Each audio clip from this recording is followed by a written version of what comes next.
Hello dear students, in this video I'll be covering false and fake information. False and fake information क्या होती है? You already know कि false information क्या है, गलत चीज़ को फैलाना, वो तमाम चीज़ें आप ऑलरेडी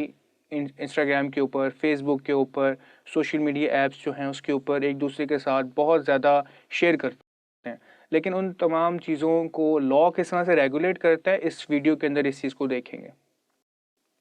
फर्स्टली अंडरस्टैंड करते हैं फॉल्स और फेक इन्फॉर्मेशन के कॉन्सेप्ट को। कोई भी ऐसी इन्फॉर्मेशन जो अनट्रू है और फैब्रिकेटेड है, आप इस चीज़ को मानते हैं, आपको पता है कि वो जो इन्फॉर्मेशन मैं शेयर कर रहा हूँ वो फॉल्स है। मिसाल के तौर पे कोई इमरजेंसी अलर्ट आपने शेयर कर दिया कि लोग इस चीज़ को अंडरस्टैंड करें कि वो जो आपने नोटिफिकेशन एक फैब्रिकेटेड बनाया है जिसके ऊपर ऑफिशियल स्टैम्प भी लगी हुई है, डेट भी है, सिग्नेचर्स भी हैं किसी अथॉरिटी के, और जो पब्लिक है उसको ये यकीन हो जाए कि जो डॉक्यूमेंट आपने पब्लिश किया है वो एक ऑथराइज डॉक्यूमेंट है, और उसको इतना ज़्यादा डिसमिनेट किया जा रहा है इंटरनेट के ऊपर कि लोग उसको मानने लग जाएं। अक्सर ये चीज़ आपको नज़र आती है जब आप स्टूडेंट्स ही कुछ इन्फॉर्मेशन जो है वो शेयर कर देते हैं online about the summer vacation extension, winter vacation extension. इस तरह की चीज़ें जो हैं वो जो फेक इन्फॉर्मेशन ऑनलाइन शेयर की जाती है वो सब आपकी इस सेक्शन जो आपका हम फर्दर अगर रीड करने लगे हैं relevant to fake and false information, इसके अंदर इसको डील करते हैं।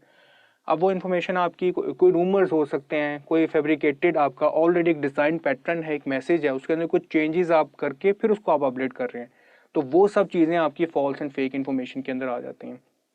तो यानी आप ऐसा कोई भी कंटेंट जो फेक है और जो आपको इस चीज़ की इन्फॉर्मेशन है कि वो इन्फॉर्मेशन गलत है और आप उसको शेयर कर रहे हो, ये बहुत ज़्यादा ज़रूरी कंपोनेंट है इस चीज़ को अंडरस्टैंड करना कि आपको खुद नहीं पता कि मैं एक इन्फॉर्मेशन शेयर करूँ फेक है तो फिर आप क्राइम ऑब्वियसली नहीं कंडक्ट कर रहे हैं, लेकिन आपकी इंटेंशन है कि मैं इस इन्फॉर्मेशन को शेयर कर रहा हूँ, तो यानी कि आपकी ज़िम्मेदारी भी है कि आप जिस इन्फॉर्मेशन को शेयर करें आप पहले उसकी सोर्स को कंफर्म करें। अगर आपकी इंटेंशन इन्वॉल्व है इसके अंदर कंफर्म करने के बाद भी कि वो फेक इन्फॉर्मेशन है और उसको मैं फर्दर डिसमिनेट करूं, तो फिर आप क्राइम कमिट कर रहे हैं सूरत में। आइए देखते हैं कि लॉ इस कॉन्सेप्ट को फर्दर कैसे एक्सप्लेन करता है। सेक्शन 26A जो है वो इस कॉन्सेप्ट को एक्सप्लेन करते हुए कहता है कि जो आप ऐसे कंटेंट को फर्दर डिसमिनेट कर रहे हो, आप किसी पब्लिक एग्जिबिट कर रहे हो किसी डॉक्यूमेंट को किसी ऐसे प्लेटफॉर्म के थ्रू जिसपे एक ग्रेटर पब्लिक जो है वो उसको व्यू करेगी और वो ये इन्फ्लुएंस करेगी कि जो डॉक्यूमेंट शेयर किया गया ये लीगल है, और जो नोटिफिकेशन आपने जारी किया है जो आपके प्लेटफॉर्म से उस शेयर किया जा रहा है वो फेक नहीं है और लोग उस पर बिलीव कर लें, तो वो आप false and fake information under section 26A उसको डील किया जाता है। अब यहाँ पे जो ट्रांसमिशन है वो इसका एक कोर एलिमेंट है कि वो जो ट्रांसमिशन हो रही है वो किसी इंफॉर्मेशन सिस्टम के थ्रू हो रही है। ये एक सेकंड एलिमेंट हम हर एक ऑफेंस के अंदर पढ़ते हैं आफ्टर इंटेंट कि वो एक इंफॉर्मेशन सिस्टम के थ्रू वो चीज़ ट्रांसफ़र हो रही है। इसका मतलब ये है कि जो साइबर ऑफेंस है वो कमिट हो रहा है वहाँ पे, क्योंकि टेक्नोलॉजी वहाँ पे इन्वॉल्व हो गई है। इसके अलावा जो कुछ इम्पोर्टेंट जो है वो फर्दर इसके एलिमेंट्स हैं, उसमें यह है कि जो इन्फॉर्मेशन शेयर की जा रही है वो हमेशा जो प्लेटफॉर्म है उस पर फॉल्स या फेक इन्फॉर्मेशन का होना ज़रूरी है जो शेयर की जा रही है। अदरवाइज जो ओरिजिनल इन्फॉर्मेशन है ऑब्वियसली उसके ख़िलाफ़ आप सेक्शन अप्लाई नहीं कर सकते जो फॉल्स एंड फेक इन्फॉर्मेशन का। इसके बाद जो आप जो शेयर कर रहे हैं आपको ये पता होना ज़रूरी है कि वो इन्फॉर्मेशन फॉल्स थी, आपने जानबूझ के उसको शेयर किया। जो इन्फॉर्मेशन आपने शेयर की उस पर अगला जो बंदा उसको रीड कर रहा है उसका भी यकीन बन रहा है कि इन्फॉर्मेशन ओरिजिनल है, तो फिर इसके ये एलिमेंट्स फुलफ़िल होते हैं। आमतौर पे ऐसे जो क्राइम्स हैं उनका मकसद यही होता है कि लोगों में खौफ पैदा किया जा सके, एक पैनिक पैदा किया जा सके, लोग उसके ख़िलाफ़ जो है वो अगर प्रोटेस्ट करना स्टार्ट हो गए हैं आपकी उस इन्फॉर्मेशन को जारी करने की वजह से। तो मिसाल के तौर पे आज ही आप एक ख़बर जो है वो शेयर कर दें कि कोई पॉलिटिकल पार्टी है जिसका मर्डर कर दिया गया है और लोग उस नोटिफिकेशन को बिलीव कर लें और उनके जितने सपोर्टर्स हैं वो सोसाइटी के अंदर जो है वो एक अनरेस्ट कॉज करें।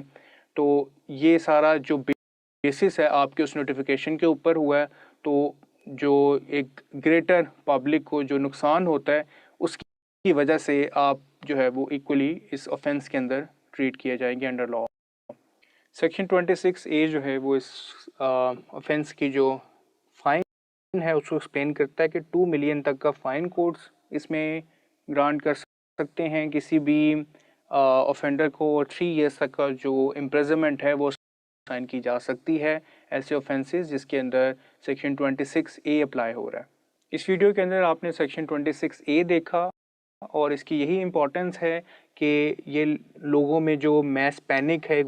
बड़े लेवल के ऊपर एक डिसऑर्डर जो पैदा हो जाना, एक पैनिक सिचुएशन पैदा हो जाना, उसको प्रोटेक्ट करती है कि ये आम ना हो जाए, लोग ऐसी इन्फॉर्मेशन इंटरनेट के ऊपर शेयर ना करनी शुरू कर दें जो उन्हें खुद ये बिलीव है कि वो फेक इन्फॉर्मेशन है। सिर्फ एक फ़न की सूरत में एक इन्फॉर्मेशन शेयर करना या नुकसान पैदा करने की सूरत में सोसाइटी में उसका जो है ज़रिया बनना, ये एक आम होता जा रहा है सोसाइटीज़ में। आप देख रहे हैं कि इंटरनेट के ऊपर लोग हमेशा इतनी ज़्यादा इन्फॉर्मेशन शेयर करते हैं,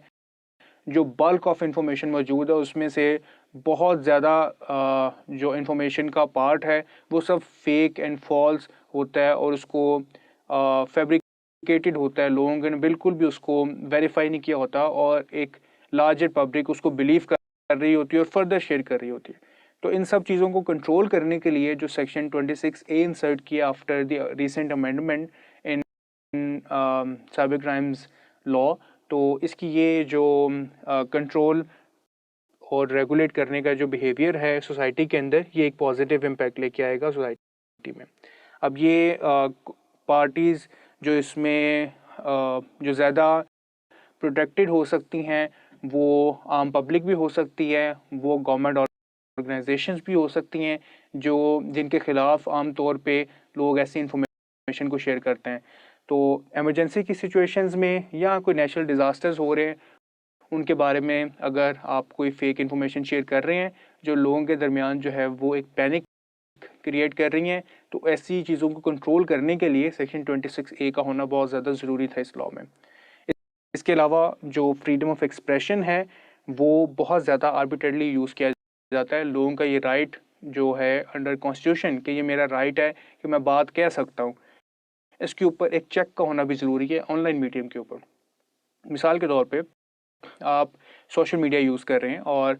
वहाँ पे आप इस चीज़ की प्ली लें कि मेरा राइट है फ्रीडम ऑफ एक्सप्रेशन, जो मुझे स्टेट लॉ